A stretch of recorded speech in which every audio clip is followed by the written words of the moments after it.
दोस्तों अभी text splitters के बारे में बात करेंगे हम, जिसमें आपके किसी भी डॉक्यूमेंट में टेक्स्ट को भी चंक्स बनाकर, वो छोटे छोटे चंक बनाकर आपको प्रोवाइड करता है। तो लार्ज पीडीएफ से छोटे से स्मॉल चंक्स में लाने का काम वो करता है। पीडीएफ हो गया, वर्ड हो गया, जो कुछ भी है। अभी हम लोग को पीडीएफ से ही एग्जांपल पकड़ के चलना है ताकि आपको समझ सके, ठीक है। तो अभी यहाँ देखो, मान लो एक पीडीएफ है, उसमें 3 चंक है। इस तरीके से वो देगा चंक 1, चंक 2, चंक 3।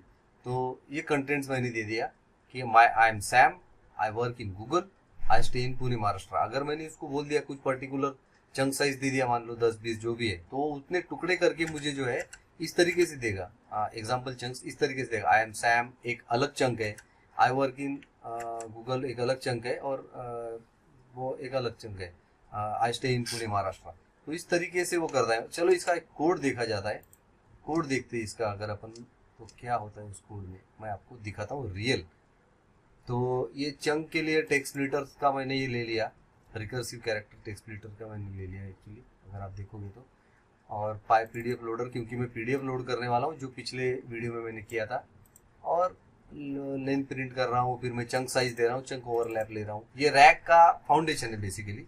रैक इस तरीके से ही बनता है, लेकिन आप उतना मैं आपको टेंशन नहीं दे सकता फिलहाल। लेकिन तरीका वही है कि चंक साइज हम देते हैं, चंक ओवरलैप देते हैं, और फिर वो स्प्लिट करता है कि वो डॉक्यूमेंट को स्प्लिट करेगा और फिर वो प्रिंट करना शुरू करेगा। तो यहाँ पे कितने चंक है वो दिखाएगा, और फॉर लूप में लूप करके आपको पूरा डाटा। तो अगर आप देखो तो जो पीडीएफ मैंने आपको पिछली बार दिखाई थी, ये वाली, इसमें अगर देखोगे तो आप 5 पेज थे, राइट। उस 5 पेज के मैंने चंक्स बनाए। अब मैंने जितना भी कैरेक्टर दे दिया, 100 का उसको साइज दिया, उसके हिसाब से उसने कितने चंक किए देखिए, उसने 16 चंक किए। Pages loaded 5, total chunks created 16। Chunk 1 में क्या आया देखो, ये मेटा डेटा और ये कंटेंट आया। चंक 2 में क्या आया देखो, चंक 2 में भी मेटा डेटा और ये कंटेंट आया, सेम टेक्नोलॉजी प्राइवेट लिमिटेड ऐसा। फिर चंक 3 में फाउंडेड वगैरह आया। चंक 4 में कितने एम्प्लॉयज है, मतलब वो पहला ही पीडीएफ चल रहा है अभी, पहला ये वाला ही पेज चल रहा है अभी तक, ओके। चंक 4 तक के। चंक 5 में क्या हुआ, कोर सर्विसेज वगैरह है इसमें, कोर सर्विस, हाँ इसी में है, ऑटोमेशन तक के, ऑटोमेशन तक। यानी एक पेज के 5 चंक बने।